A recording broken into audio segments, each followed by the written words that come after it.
Tad's at 11 life here. Adam's at 13. Transmute model. So it looks like Muddle's going to get transmuted for Hexmage.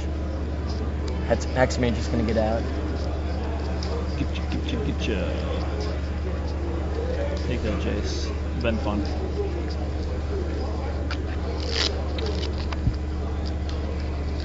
This game is probably drastically different if he gets 2 brainstorms in there. Yeah, I agree. Hugo Tara, I'm not sure if I agree with those Matthew faces. Boccio, and Corbett Gray. Would you 5 gentlemen please step up to the public event stage and bring your decks? Yeah, from extra big. So it looks like Hexmage is going to maybe hit the battlefield.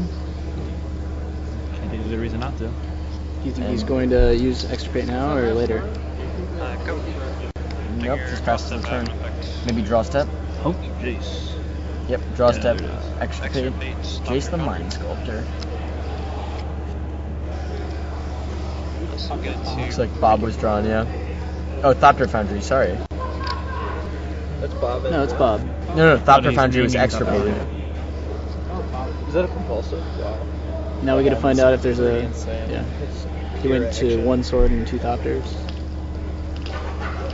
Yep, two Thopters, 1 sword, it looks like.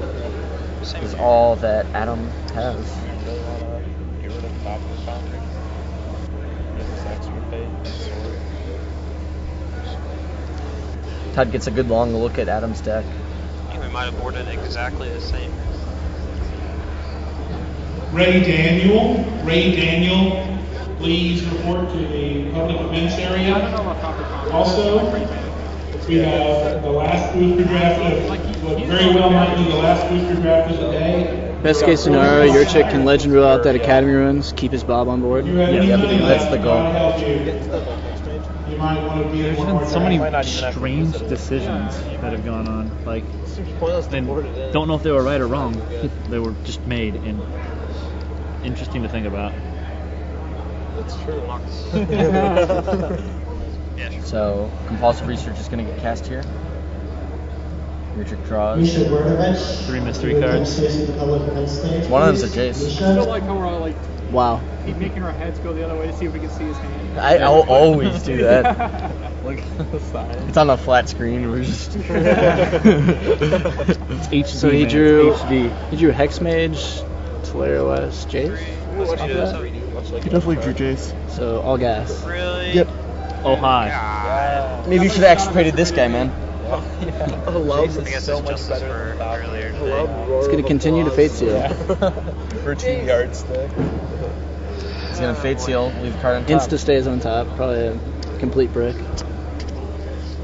Fate Seal's like pretty. I mean, is he just Keep yourself in the trying to build to the ultimate blow? Like, it's like, yep, fall in on the ult. I mean, don't get me wrong with tapping for a turn. So Chromox was on top, and Gatekeeper is going to Kick it. go with Kicker. Why? Shouldn't your chick get rid of his own Gatekeeper? Like, He's building to the ultimate. That's why he keeps Fates on. Well, he could unsummon this turn. Yeah, he could return Just- the Gatekeeper Okay. Chase and replay it with Kicker. Yeah. But that would But we got a Hexmage with first strike too. off of the top is a Dark Yeah, Depths. that's crazy talk. He only gets 1 turn to draw a Hexmage. Dark Depths and Hexmage are in his hand. Are in your chick's hand.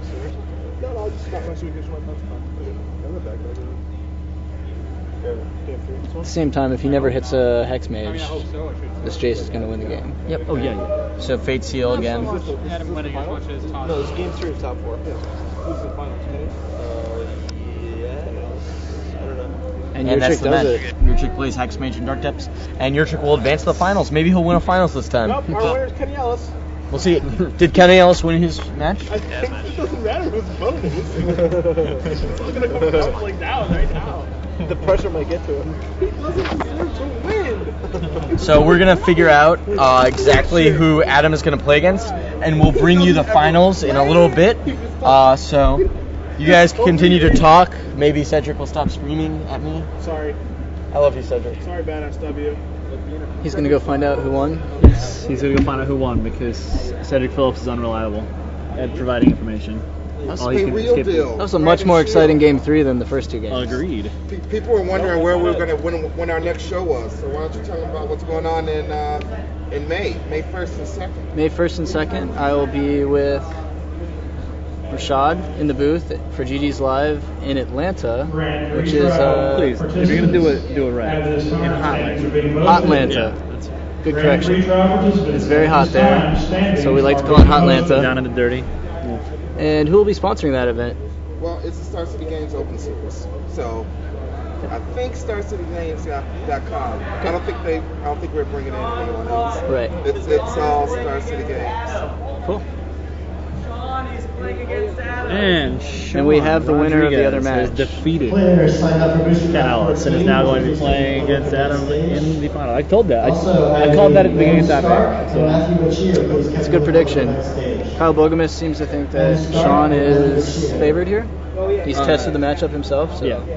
And Sean was running incredibly hot this weekend, which, I mean, I don't really like to account for a player's like having how well on his they're side. running. Yeah, like how they're running is, but like you can't really argue against it. Sometimes certain players are getting there all the time. So It's going to be Sean Rodriguez versus. it is going to be Sean Rodriguez versus one Adam Fubu Yurchik. All right, but yeah, let me go and snag these lists real fast. It's bad. Sorry. Yeah, when Kyle Bogemus was here earlier, he was talking about how he, when he was playing this deck, played against Dark Depths 4 times, and beat them all. So, yeah, matchup seems to be just incredibly in the deck's favor. I mean, it does it is main deck metagame specifically for that matchup. The boom busts are good in the matchup, but good against just about everybody. But the isolations, they serve literally, I mean... No other purpose other than dealing with the 2020 and destructible creature. I mean, they're fine against, like, 7/7 Knights. In like maybe a big Tarmogoyf every once in a while. But, like, there's nothing a 2020 hates more than becoming shadowy and being locked in prison. So it's got lots of way to kill Dark Confidant. Lots of pressure to apply. What we're looking at after the board. We've got Dampening Matrix and Ancient Grudge. I don't think any of the other sideboard cards are that high impact. Maybe he brings in Path to Exile as extra answers to the depths and the bobs. What's the you could do that instead of like Helix probably. What's the Theps deck's main path to victory against this Zoo deck, especially considering most people are going to have the card, especially against a deck like this that has a lot of good main deck answers for... A lot of times before you go off, you have to play, I think, a hand disruption spell. Check to make sure there isn't an isolation there, or that you're going to be able to get rid of Blood Moon before it's a problem. So Adam's going to be holding on to his Thought Seizes and making sure that the turn before he plans on blowing the world up, that the path is clear. You don't try. Yeah, I mean, in the ideal draw, you're still going to turn one, Thoughtseize, follow it up with like your Bob or Hex Mage, but playing a late game one might allow you to get rid of isolation at the right time to make your 2020. I guess the fact that his deck is running so much removal also makes, I mean, 4 boom busts, or not boom busts, the lightning helix, the lightning bolts, and is that it for his removal? Yeah, against a... If he doesn't get a Busted or Blood Mooned afterboard, I like his sideboard a lot. He's got Death Marks, Damnations, Gatekeeper. Chalice could even be potentially good on 2, because it shut out like most of... Well, shuts out most of his own deck. Yeah, his own stuff. So yeah. It actually... He probably doesn't even bring in Chalice, but just ignores that. The Death Marks and Damnation. Do you think Duress comes in just as a way to deal with Blood Moon or Boom Bust? In addition to 4 isolations too, like it's weird because a lot of Zoo decks, like you wouldn't really think about bringing in the Duresses because you're not worried about those threats as much. But it seems like it's a possibility. You know, what would come out in the matchup? Doesn't have a lot of dead cards in the matchup. That's the issue. Like, because I mean, Rite of Consumption is again like really, really good against this deck, as Kyle was mentioning earlier. So Boomerang even can give him outs to Isolation or Blood Moon if he's able to cast it and then go off. Yeah, I mean, the main deck seems ironically fairly tight against this. I mean, you have to at some point. I mean, do you pull out the Hex Mages and go away from the choose one of the 2 combos instead of doing both, or minimize one of them? Mm-hmm. It's possible. I mean, it looks like if all he's got is the Damping Matrices and the Ancient Grudges as a way to really deal with the Thopter combo. And Thopter combo is like traditionally fairly strong against this Zoodiac because the life gain and the stream of blockers just really starts to shut it off after If early he gets game. a simple